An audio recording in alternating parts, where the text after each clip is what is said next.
शिव महापुराण की विद्येश्वर संहिता में एक बात लिखी है कि जो बेलपत्र है,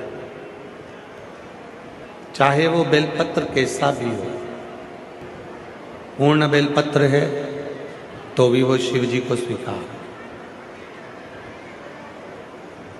मान लो ये बेलपत्र बीच में से कहीं टूट गया, खंडित हो गया, वो भी शिव को स्वीकार, तो भी वो भगवान शंकर को स्वीकार।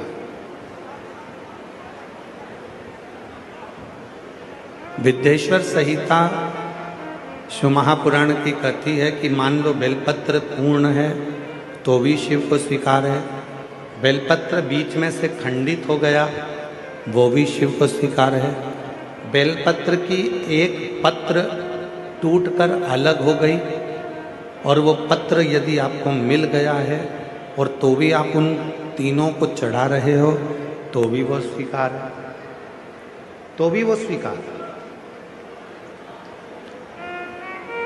और मान लो बेलपत्र के तीनों पत्र अलग अलग हो गए और वो तीनों पत्र तुम्हारे हाथ में आ गए और तुम उसे तो भी शिव जी को चढ़ा रही हो तो भी वो शिव को स्वीकार, तो भी वो शिव को स्वीकार। अच्छा बुरा जैसा भी है तुम शिव को समर्पित कर। अच्छी सोच, बुरी सोच, अच्छी बुद्धि, बुरी बुद्धि, अच्छा चित्त, बुरा चित्त, अच्छा मन, बुरा मन, जो भी है हम सब शिव को वही समर्पित कर। तेरा तुझको अर्पण।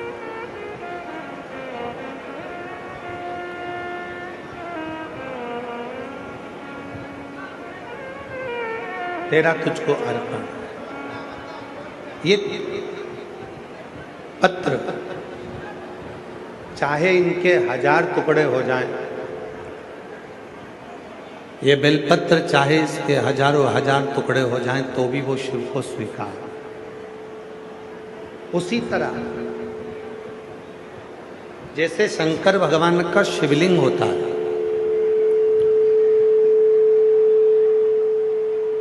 थोड़ा समझिएगा बहुत ध्यान से। घर में अगर भगवान कृष्ण की मूर्ति है, उसके उंगली टूट गई, हाथ टूट गया या कोई चीज में खंडित हो गई तो वो खंडित मानी जाए। माता रानी की कोई मूर्ति है, उसमें कोई टूट फूट हो गई तो वो खंडित मानी जाए। गणेश जी की कोई मूर्ति है, उसमें कोई टूट फूट हो गई तो वो खंडित मानी जाए। जितने भी देवताओं की कोई मूर्ति आपके पास में है, अगर वो थोड़ी सी भी टूटती है तो वो खंडित मानी जाए। पर 33 कोटि देवता में केवल एक देव अधिदेव महादेव का शिवलिंग एक ऐसा है जो 1000 भी टुकड़े हो जाएं तो भी वो खंडित नहीं माना जाता, वो अखंड ही माना जाता।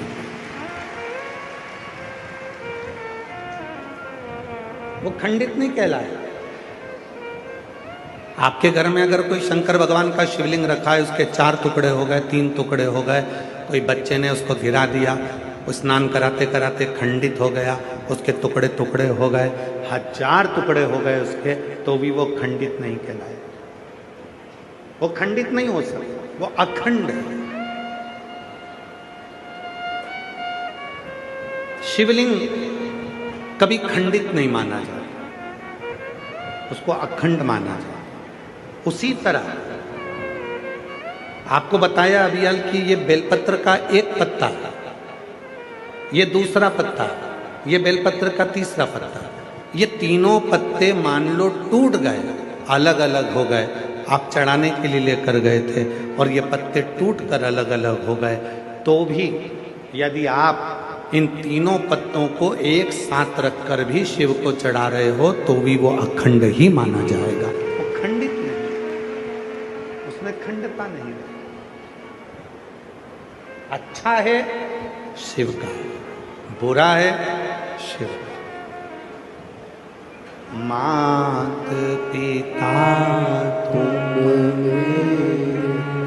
शरण गाऊं मैं किसकी, स्वामी शरण गाऊं मैं किसकी, तुम बिन और न दूजा, प्रभु बिन और ना दूजा, आस करूं मैं किसकी।